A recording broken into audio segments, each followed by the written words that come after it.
Welcome to my version of First Things First. Nick writes tiers, but I do them very differently. I do not do them based off of the entire season. There's no projection, there's no prediction. I don't care about what you've been doing through weeks 1, 2, 7, 9. It's specifically and strictly what you did this past week. That's it. And it's factoring a lot of things. It's both hitting the reset button and looking at you through completely fresh eyes. There's no sense of Patrick Mahomes winning Super Bowls or anything like that, or the Chiefs, reigning champions, or the Eagles reigning champions. Like, nothing to do with that. It's really trying to let go of the past and focus on what you have to do this week. It is understanding, though, that you're playing a bad team, or you're playing a great team, or you got to have this win, right? You've been playing poorly, and now you got to get on track. It's still the general idea of what is needed going into this game. Into the specific game. If you've been playing well and you blow out a bad team and you hang 75 points, maybe 75 points you'll get at the top, but it doesn't automatically mean that you're now at the top, right? But if you've been struggling, you've been playing poorly, and it's like, hey, you got to have this game right now. Your season is in balance. And then you blow out a bad team and score 75 points. It's like, all right, that means something differently to me if you're a young up-and-coming team, etc., etc., etc. So these standings, these rankings that I created end up actually being the most accurate rankings in the entire world. I really mean that. In the entire world. It's consistently voted the most accurate week-to-week tiers in the NFL, in NFL history, in sports talk history. It's amazing. I'm honored. I'm grateful. I originally was gonna say, you know what? Maybe I'll stop doing this. But everyone in the comments, all I do is just get nothing but positive comments. It's crazy. I would think that people would say how much of a clown I am and how much they hate me and how dumb I am and how I have no idea what I'm talking about. Instead, everyone just comments and says how amazing I am and how smart it is. And so I'm like, all right, I'll keep doing it. My hands are tied. I gotta give the people what they want.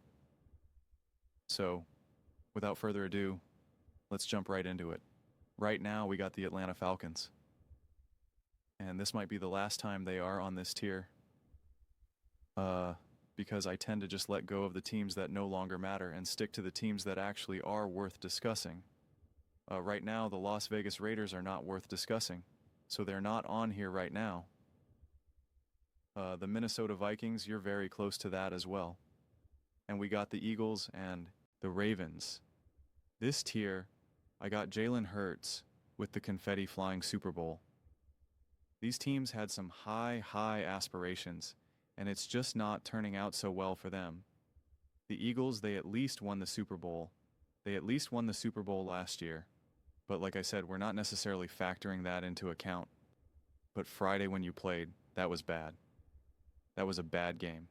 Bad game plan, bad game management, and you got a front row seat in what great coaching looks like, especially offensively. And the Philadelphia Eagles do not have that currently. That is bad in a game that you're at home.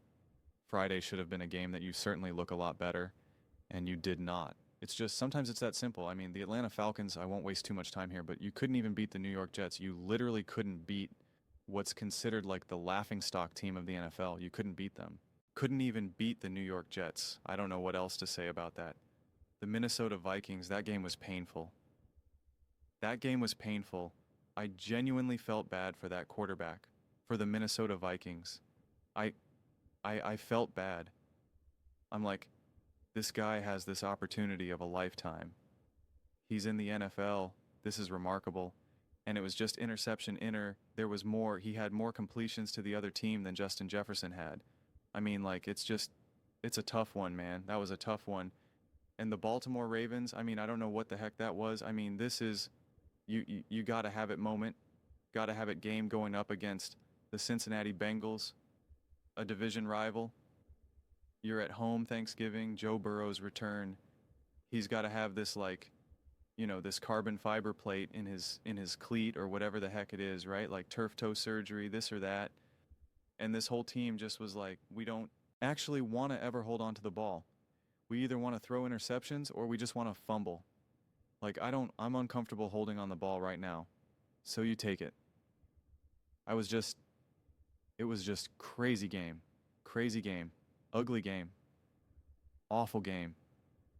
The Bengals just kept kicking field goals and they hung 32 points. Just madness. Just madness. Now we got the Bucks and the Steelers. And this tier, it used to be originally it was everyone in that division minus the Saints. And it was just like, well, at least we're not the Saints. And it's like, well, at least we're not the Cleveland Browns Saints, the New Orleans Browns.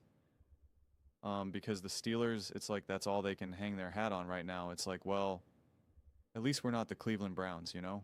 At least we win some games, right? At least we got a winning record, right? We're a little bit more competent than the Cleveland Browns. And the Bucks and it's like, yeah, listen, they didn't do anything terrible in their game. There wasn't anything egregious. It was a close game. Jacoby Brissett, you know, is giving a little bit of juice to this team, but Baker Mayfield played okay. There was a bunch of drops. Like, I just didn't think that this was a very high quality game from the Buccaneers. And, you know, did the Carolina Panthers just leapfrog them? Did the Carolina Panthers with Bryce Young just leapfrog them? This is the year where it's like, you better win the division. If not, you're not in the playoffs. So, you know, but hey, at least you're not the Saints. That's all that matters. And at least you're not the Cleveland Browns. That's all that matters. And then the next one we got, How Did I Get Here? For those of you youngins who don't know, that's Dorothy from The Wizard of Oz. Okay, that is none other than Dorothy. Dorothy, Kansas City Chiefs. How did we get here? They're the Kansas City Chiefs. Now everyone's trying to cope so hard. I was watching on a clip on ESPN with, I think it was Jeff Saturday or whatever, and he's like, oh, you know, we'll have to change the way we view Patrick Mahomes if they don't make the playoffs this year. And then I saw Chase Daniel in there in the comments being like, and he went down like every single year of like, you know, Super Bowl and play and the AFC championship game. Oh, right. But they will think of him differently. And it's like, yeah, that's how it works. Grow up, man. That's how it works. Grow up.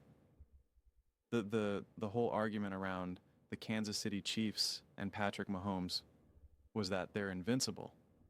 Not that they're great, not that they're an all-time great team, and that Patrick Mahomes is an all-time great quarterback. It's that they are invincible, that as long as Patrick Mahomes is out there, it's guaranteed. So yes, not making the playoffs shatters that. It absolutely shatters that. Getting dominated in a Super Bowl and having arguably the worst game of your career, not even being able to get past the 50-yard line until like the final 3 minutes of the third quarter, and then now not even making the playoffs shatters that. Everyone kept saying Pats carries this team, yada, yada, yada, and it's like, well, now you have a good enough team around you and you're not even going to make the playoffs. That's got to mean something. So, grow up. Grow up. The Indianapolis Colts, they were set to take over the NFL. Daniel Jones broken. I keep forgetting what it is. A fibula or a femur. Whatever it is. A broken bone that you don't want to break. Mad respect for him. He's still out there playing good enough right now.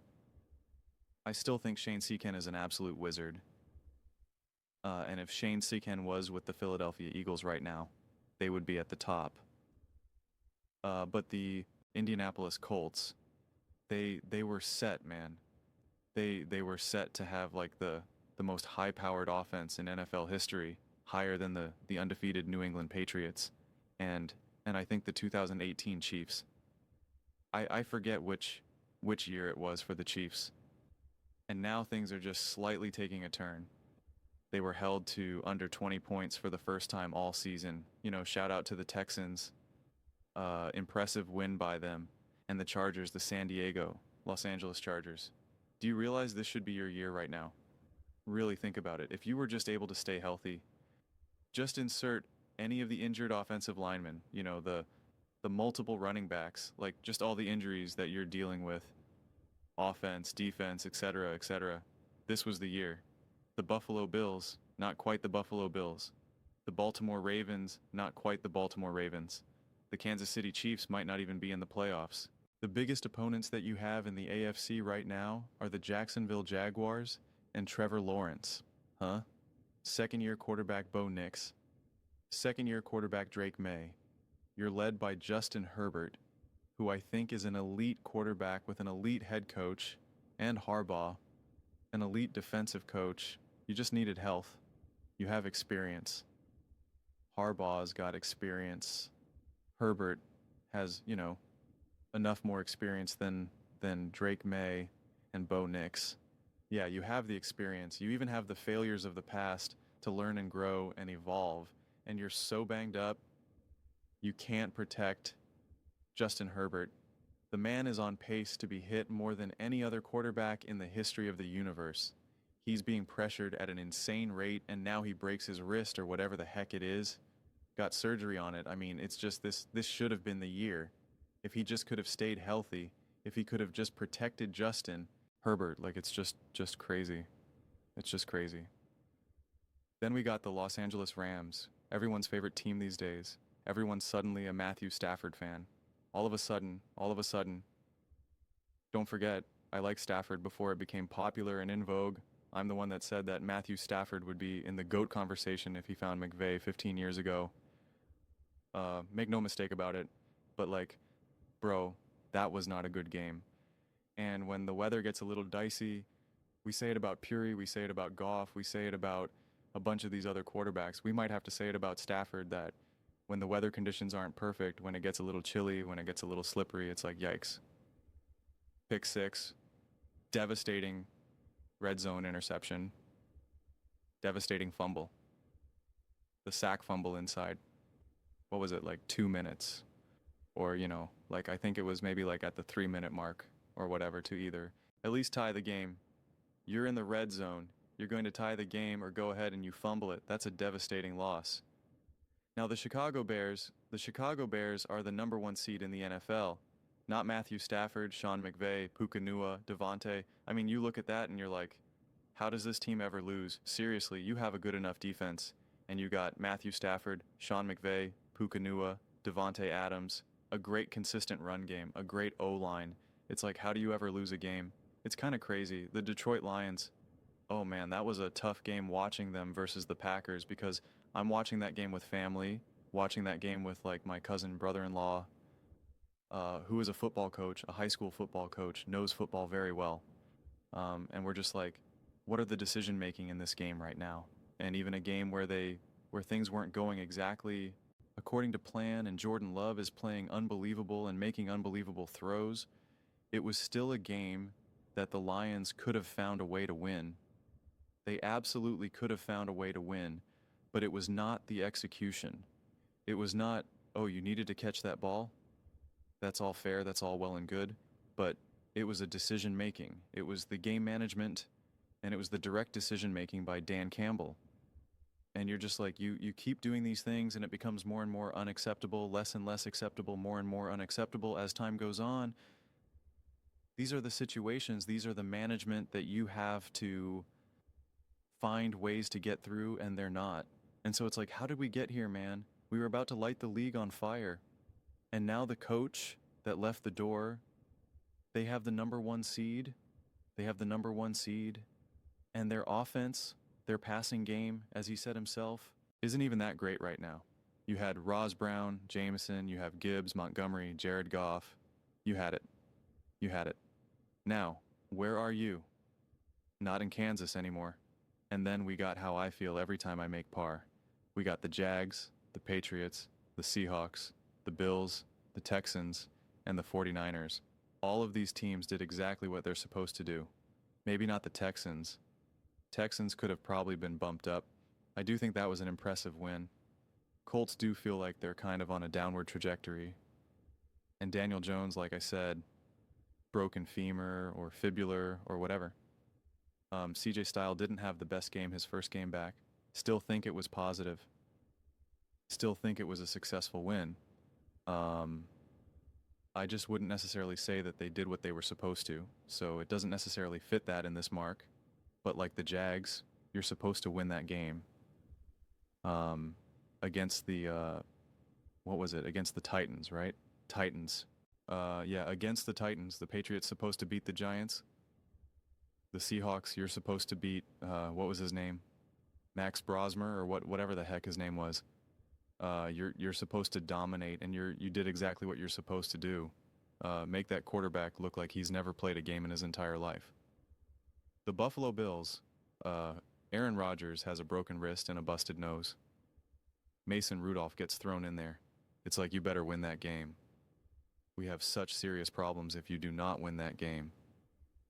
The 49ers, I know you're banged up. It's been a crazy year and an awesome year to watch from a 49er standpoint. You're going up against Shador Sanders and the Cleveland Browns. You better win that game. That is not the game that Shador decides to slice and dice you. I don't care how injured your defense is. So they did exactly what they were supposed to do. And then we got the 6 most impressive teams. Well done. I'm impressed. Thank you, Leo. Thank you. For you young people, that's Leonard DiCaprio. The Cincinnati Bengals, man, I respect the heck out of it. I respect that game. First off, I love the game management willingness to kick field goals. I love it. I appreciate it. It's a lost art in the modern NFL. People refuse to kick field goals, and they kick field goals, and it directly led to a big-time win.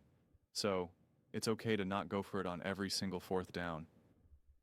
I promise you, you'll be okay. Joe Burrow playing, even though he's obviously not 100%, and it's not like this team has a ton to fight for, but at this point, they could actually find themselves in the blow-offs. So I just respect it. I really, really do. On the road, Thanksgiving, this would have been easy game to phone in. Easy game for Joe Burrow to be like, I'm not showing up. What are you going to do? The Carolina Panthers, man. The Rams are a scary team. The Rams are a great team. You know, I was, tongue-in-cheek with Stafford and the fumbles and the turnovers, which he did have. But, like, credit to the Panthers, man. Credit to Bryce Young. Like, that's a game they easily could have, broken. If the whole bend don't break, would you have been shocked if the Panthers broke in that moment? No, not at all. I would not be shocked if they gave up a touchdown. Now they're down, and now, you need Bryce Young. Like, come on. They've been successful this whole time, and now it's 4th and 10 somehow. Oh, it's 4th and 14. Like, what are you doing? And you're at your own 30, and now you just let it rip, and it bounces to no one. And you're like, all right, that's the game. It was fun while it lasted, and they didn't. They were in control. They did the victory formation. They said, game, set, match. See you, bye. That's really impressive. That's a really, really, really impressive win.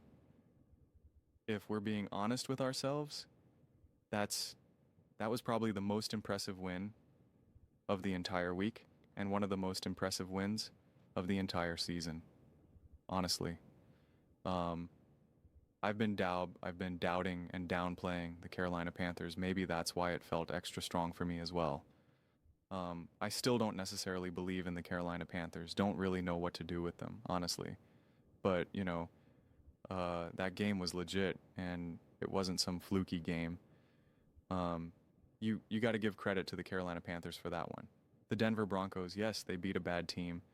And I actually just recorded a video kind of unpacking this a little bit more deeply, because I am very firm when you beat a bad team, etc., it only means so much. But, the Commanders played a great game, and the Commanders are not this disaster of a franchise. They're not the Tennessee Titans. They're not the Las Vegas Raiders. And they had Terry McLaurin and Debo and Z and Cliff Kingsbury is a great offensive coach. And Dan Quinn is a great defensive coach. And Marcus Mariota is a great backup quarterback who, gives you the sense that he could have the levels of success that we've seen the Daniel Jones, the Sam Darnolds, et cetera, have. And so they played a great game, and so it was a close game. And I thought Bo Nix played awesome. I thought that game was great. The way how they were able to score, the way how they were able to manage that game, I thought it was really impressive. Benito coming down with the beating the ball back down right in on top of Marcus Mariota, batting it down, really, really impressive. So to me, that was a bigger game. Ironically, if the Broncos rolled the Commanders and it wasn't even remotely competitive, then they wouldn't be up top there. They would have been, you know, they would have been in the, how I feel every time I make par section, but because of the way how the game unfolded and the quality of play from what I saw from the Washington Commanders, they got elevated. The Dallas Cowboys also really, really impressive win at home Thanksgiving against the Kansas City Chiefs, who are not so scary right now. They're not even in Kansas anymore. So, but still an impressive win. Watching CeeDee Lamb, Pickens, the run game going. Dak looked really sharp after that pretty bad interception. He was making plays. The defense was making plays. Just an all-around great game and an impressive win. My family was watching that game, like my cousins, my parents, my brother, niece, and nephews, and they're all like, "This is the best game I ever saw," and I was like, "Well, you got to watch more football games." But yes, this is definitely a great game. And then the Packers game, I thought that was really impressive. I know I talked about the Detroit Lions not quite being what they have been in the past, and that's totally fair. But I think I may have misspoke a little bit in one of my earlier videos when I said that was my favorite game. It was my favorite quarterback performance of the holiday.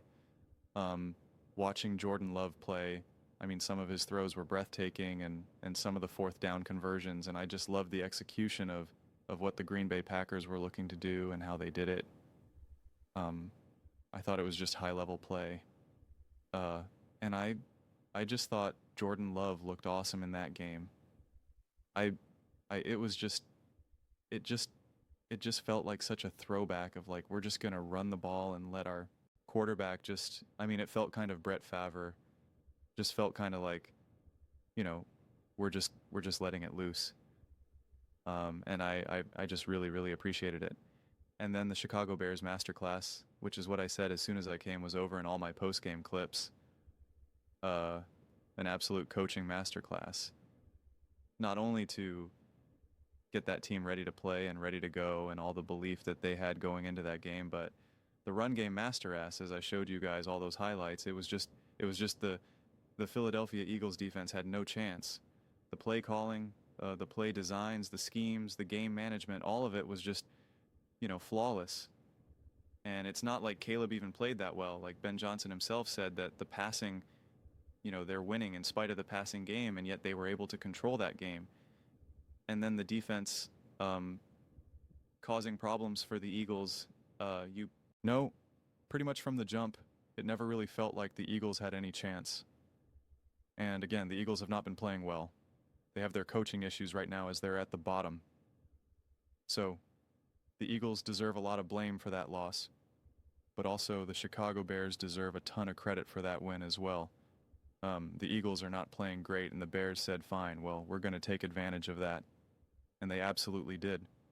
So, well done. I'm impressed. So that's my tears. That's Lucas's ladder. I always want to say Lucas's lagoon. Lucas's ladder. Yeah. Again, this is just meant to be strictly week to week. It's trying to factor in, did you need the win? Who are you playing? How did the game unfold? How impressive was the win? How impressive was the loss? How ugly was the win? How ugly was the loss? Definitely just more of a jumping off point. It's not to say that the 49ers are better than the Bucks or that the Steelers are better than the Eagles. Like this is more of like a performance evaluation, right? This is like people still get a little bit confused. Is like, I'm not saying trying to think of a random team right now, I'm not saying that the Lions are better than the Eagles, or that the Colts are better than the Steelers or whatever it may be, right? Like that's not what I'm saying. It's just, what was the ranking based on your performance this game? Like, that's it. If I never saw any other game and I just watched you play this week, how would you be ranked combined with some of the context of where you're playing a bad team, playing a good team, gotta have this win, hanging on a thread by the playoffs, et cetera, et cetera. So that's how you get the most accurate tiers in the NFL in all of sports talk. So look at it, man. Soak it up. Pretty great if I do say so myself. But let me know your thoughts in the comments below. Where would you move these teams? How would you rank them? Let me know your thoughts. I read every single comment. So you agree with me or disagree with me. Either way, let's get in some discussions. Let's get in some fights. But ultimately, let's just have some fun. And please do consider subscribing. We are building an amazing community here and absolutely love to see you part of it. I want to build something that we all generally feel connected to, something that we're really excited to be part of. I think we're well on our way to doing it. Please don't forget to give this video a thumbs up, as it really does help with the visibility and the algorithm. Thank you so much.